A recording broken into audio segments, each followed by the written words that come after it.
Era o dia 30 de agosto do ano de 1821, quando, na localidade de Morrinhos, cidade de Laguna, os meus negros olhos de menina viram a luz do mundo pela primeira vez. Minha mãe, Maria Antônia de Jesus Antunes, me agasalhou carinhosamente em seus braços, e meu pai, Bento Ribeiro da Silva, um modesto comerciante descendente de família portuguesa vinda dos Açores, entrou no quarto para me ver. Fui a terceira filha de uma família numerosa. Meu pai me olhou nos olhos e acariciou meus fartos cabelos.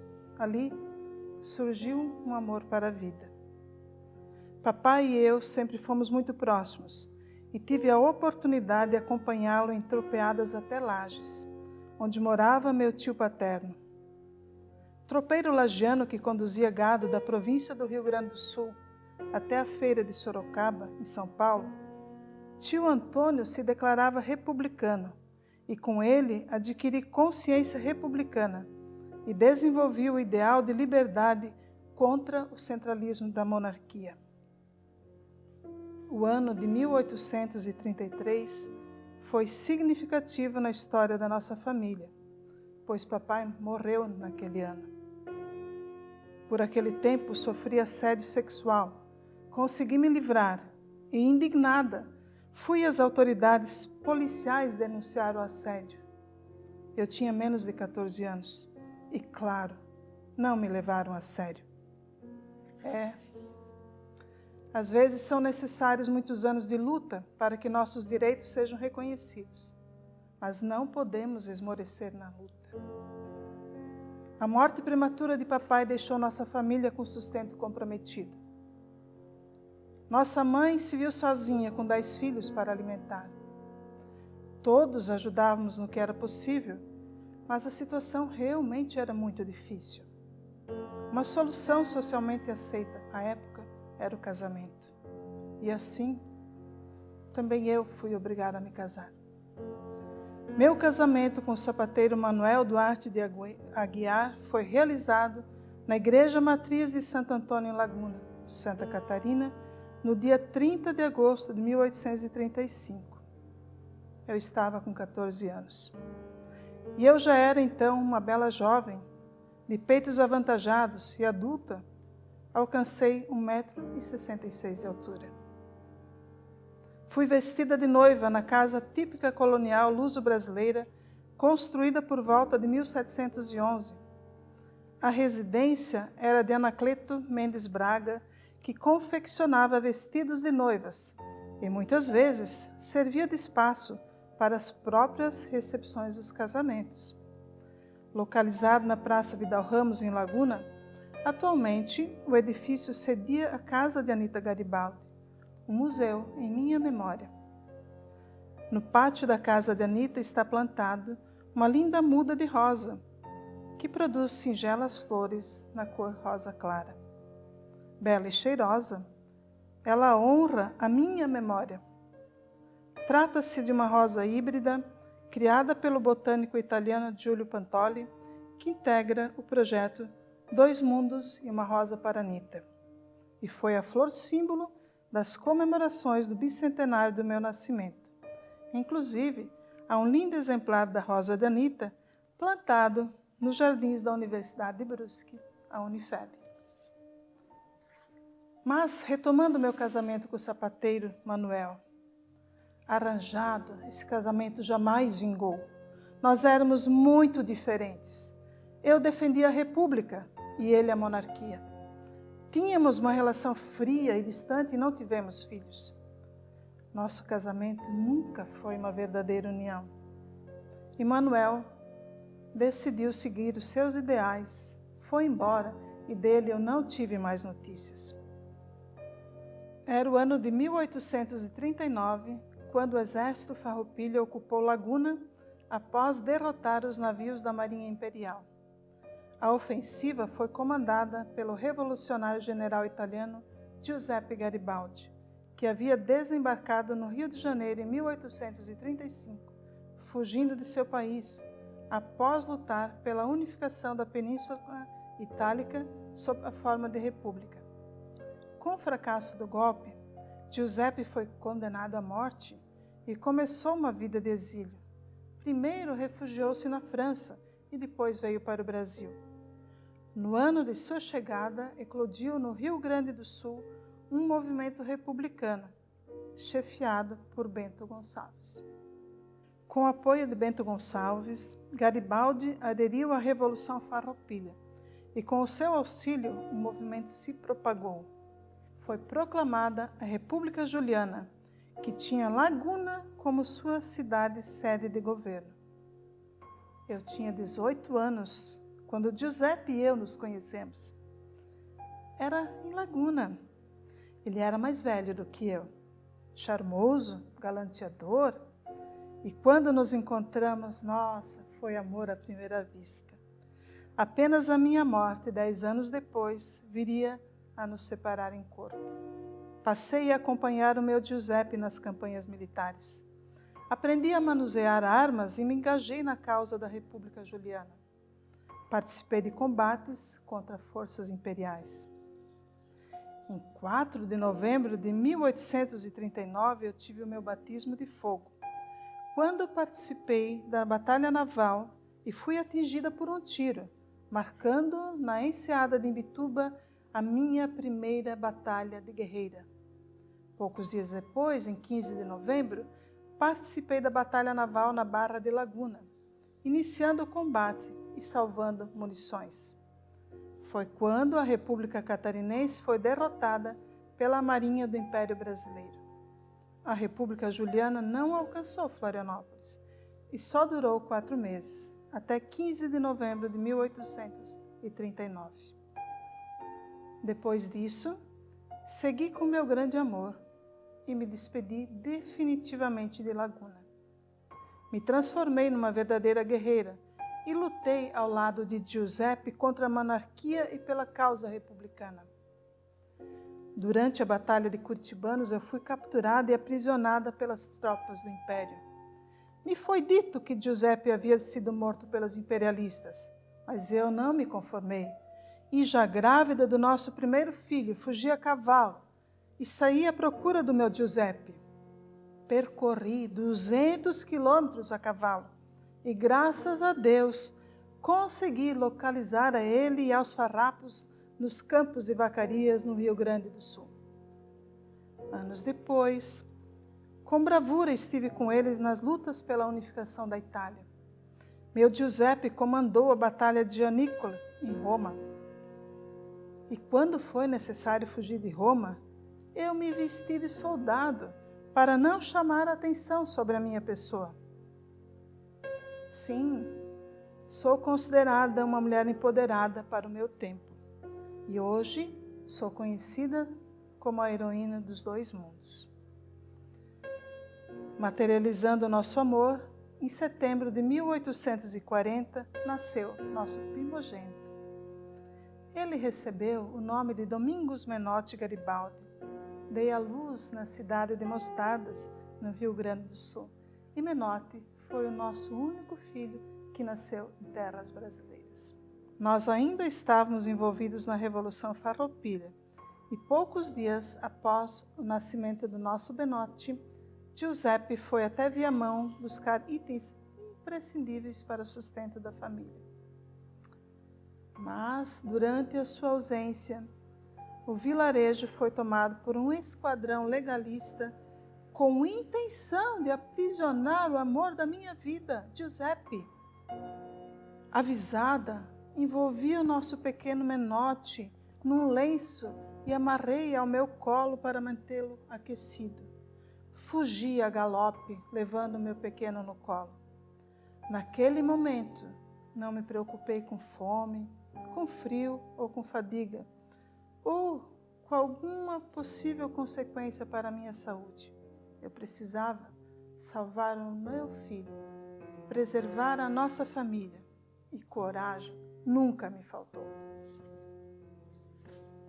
Poucos meses depois, em maio de 1841, Giuseppe e eu nos desligamos do exército Farroupilha.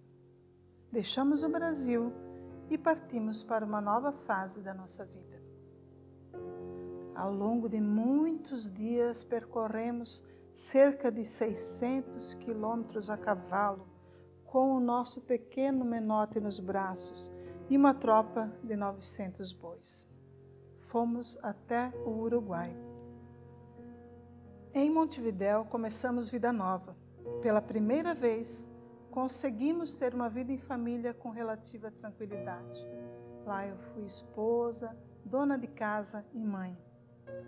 Nos primeiros tempos, Giuseppe atuou como professor de matemática, mas quando ele passou a ser um líder da independência do Uruguai, nossa casa muitas vezes se transformou no centro de lideranças. Muitas reuniões do movimento aconteciam em nossa casa. E quando era possível, eu participava efetivamente, definindo inclusive estratégias de igual para igual. Também foi em Montevidéu, em 26 de março de 1842, que Giuseppe e eu formalizamos o nosso amor, a nossa união perante Deus. O casamento aconteceu na igreja de São Francisco. Eu tinha 20 anos e Giuseppe 34. Nosso amor frutificava e em 1843 nasceu a nossa filhinha, Rosita Garibaldi. Ela se parecia muito com o pai. Mas Deus não permitiu que ela ficasse muito tempo conosco. E em dezembro de 1845, ela morreu de asfixia, em decorrência de uma infecção na garganta. Um mês antes da sua morte, eu havia dado à luz a nossa terceira filha, Teresita. E a nossa linda bebê ajudou a preencher o vazio da morte prematura da nossa segunda filha. Em fevereiro de 1847, nasceu também em Montevidéu o nosso caçula, que batizamos Ricciotti Garibaldi. O tempo passou e Giuseppe sentiu que já era chegado o tempo de voltar para o seu torrão natal. Ainda haveriam lutas para a unificação do país a serem vencidas. Assim, no final do ano de 1847, eu e nossos 3 filhos partimos para a Itália. Eu estava então com 26 anos. Nosso primogênito Menotti tinha 7. Teresita tinha 2 e Ricciotti era um bebê com menos de 1 ano de idade. Giuseppe partiria meses depois para se juntar a nós. E eu só concordei em deixar a América Latina depois que o meu marido, Giuseppe, prometeu que levaria consigo os restos mortais da nossa filhinha Rosita. Ele cumpriu o que prometeu. Nós chegamos em Gênova em janeiro de 1848 e a nossa chegada foi comemorada pelos locais. De Gênova, seguimos para Nice, onde passamos a morar com a minha sogra, Rosa Raimundi Garibaldi. A avó amorosa, foi ela quem cuidou dos nossos 3 filhos enquanto acompanhei Giuseppe nas lutas pela unificação da Itália. Giuseppe partiu para a Itália em maio de 1848, 6 meses após nós, a bordo do navio Esperança, acompanhado de mais de 60 integrantes dos Camisas Vermelhas. Também na Itália, fui companheira destemida e, ao lado de Giuseppe, atuei pela unificação e libertação da Itália. Às vezes, me vesti de soldado. Em fevereiro de 1849, presenciei a proclamação da República Romana ao lado de Giuseppe. Mas depois da batalha no Monte Gianicolo, em Roma, a invasão franco-austríaca de Roma nos obrigou a abandonar a cidade, dando início à conhecida retirada de Roma. Era início de julho e eu estava grávida de 5 meses do nosso 5º filho e lutava ao lado de Giuseppe em defesa da República. Nos foi proposto um armistício, mas nós recusamos. E com cerca de 4.000 legionários fugimos da capital italiana. Foram longos e difíceis dias de perseguição. E eu comecei a ficar febril. À medida que o tempo passava, minhas condições de saúde pioravam. E quando chegamos à República de São Marino, decidimos por não aceitar o salvo-conduto oferecido pelo embaixador americano e continuamos a fuga, pois não teríamos como lutar contra milhares de soldados e, se fôssemos presos, morreríamos na cadeia. No dia 31 de julho, partimos de São Marino durante a madrugada, com um grupo de aproximadamente 180 seguidores remanescentes. Lá, em São Marino, eu deixei o lindo vestido preto de seda que me havia sido dado de presente pelas mulheres de Setona. E entre os anos de 2022 e 2023, aquele mesmo vestido foi objeto de estudo dos pesquisadores da Unifeb de Brusque, que foram até a Itália e até a República de São Marino pesquisar sobre os meus últimos dias de vida e sobre o único traje que me pertenceu e que ainda resta preservado. Como resultado da pesquisa, foi produzido um manequim que reproduziu com exatidão as medidas do meu corpo nos meus últimos dias de vida e uma réplica perfeita daquele lindo vestido de seda que ganhei das senhoras de Setona. Com isso, vocês podem conhecer um pouco mais sobre a história de Anita de Garibaldi. Eu estava doente, com febre alta, e por mais que tenham insistido, eu recusei a permanecer em São Marino para ser tratada. Diziam que eu fui acometida por febre tifoide e o meu estado de saúde piorava hora após hora, era visível. Mas eu não abandonaria o meu homem, jamais Giuseppe partiria sozinho. Tampouco eu abandonaria a causa pela qual lutávamos, a causa da liberdade. E assim, no dia 3 de agosto, fugindo dos ataques austríacos, nós desembarcamos em Magnavaca. Eu estava agora grávida de 6 meses e sentia que o meu filho já não vivia dentro de mim. A febre não dava trégua. Eu não tinha mais forças para andar. E o Giuseppe me carregou no colo, desfalecida, ao longo dos pântanos do lago de Comacchio, com a companhia do Major Giovanni Battista Cucciolo, único soldado remanescente.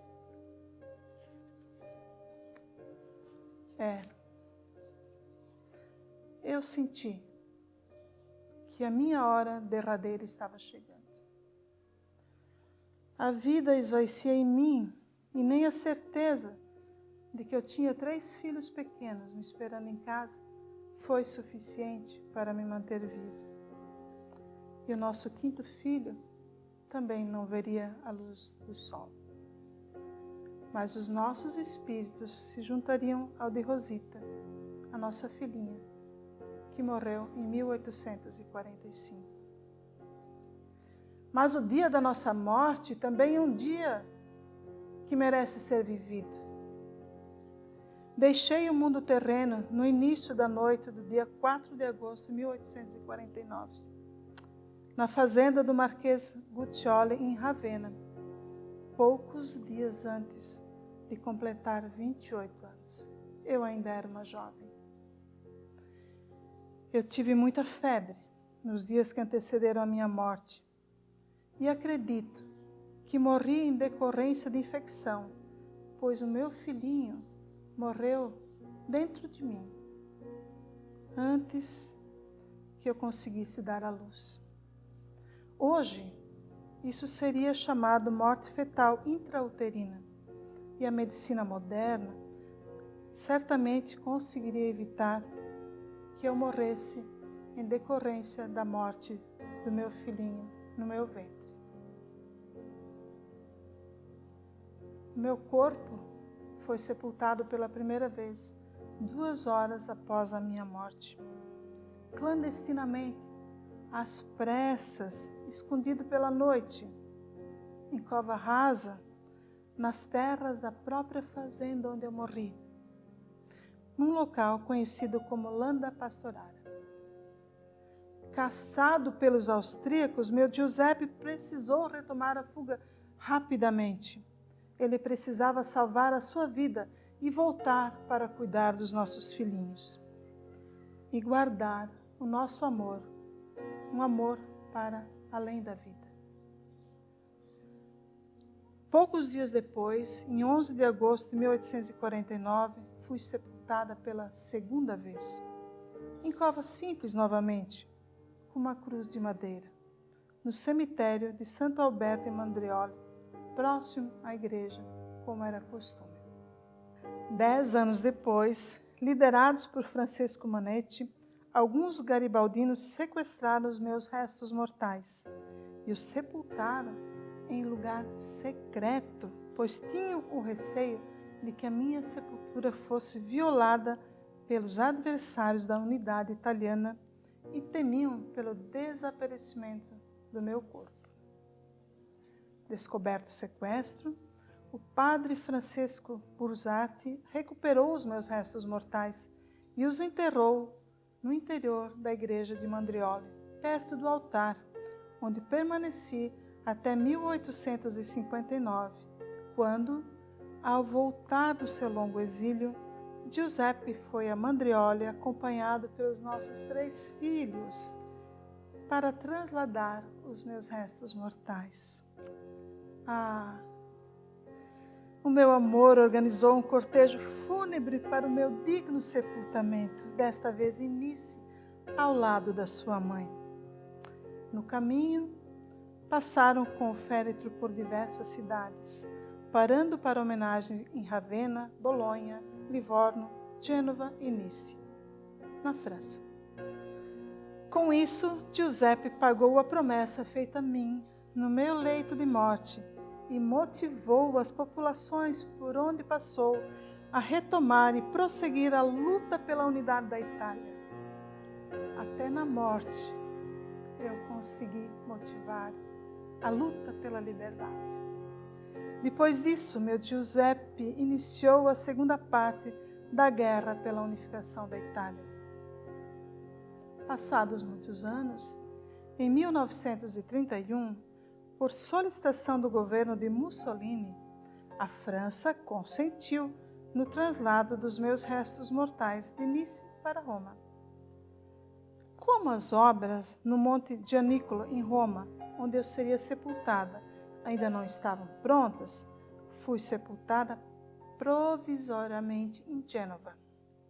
E, finalmente, em 2 de junho de 1932, o governo italiano patrocinou um gigantesco traslado dos meus restos mortais, transformando o evento em um dos maiores atos cívicos da história da jovem Itália.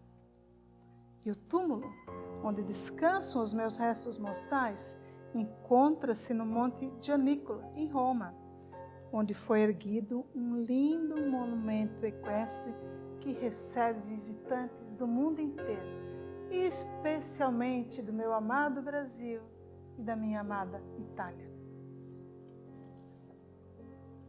Em 1906, Olavo Bilac publicou que eu não fui apenas amante e esposa do célebre guerrilheiro Giuseppe Garibaldi. Fui a sua campanha, a sua companhia de armas, a sua inspiradora, a sua amiga e conselheira, o seu bom gênio. Por minha bravura, fui imortalizada como Anita Garibaldi, a heroína dos 2 mundos. Em minha memória, ergueram-se muitos monumentos, tanto no Brasil quanto na Itália, e o meu nome é lembrado na denominação de 2 cidades em Santa Catarina, Anita Garibaldi e Anitápolis. Também empresto meu nome à ponte suspensa estaiada localizada em Laguna, no sul de Santa Catarina.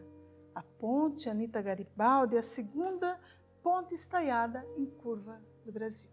Em 1972, foi criada, também em minha homenagem, a Medalha do Mérito Anita Garibaldi, uma honraria concedida a pessoas físicas ou jurídicas, nacionais ou estrangeiras, que no campo das suas atividades se hajam distinguido de forma notável ou relevante e tenham contribuído, direta ou indiretamente, para o engrandecimento do Estado. A entrega da Medalha do Mérito Anita Garibaldi é feita em solenidade pública no dia 25 de novembro, dia de Santa Catarina de Alexandria. Em 2012, o meu nome foi inscrito no livro dos Heróis da Pátria, que registra para sempre, para a eternidade, nomes dos brasileiros ou de grupos de brasileiros que tenham oferecido a vida pela pátria. Quanta honra, quanta alegria. E este é o resumo da minha história, da minha vida de lutas pela República do Brasil e da Itália. Em honra de todos nós, em honra especialmente das mulheres, guerreiras, líderes, libertadoras. Brusque, novembro de 2023.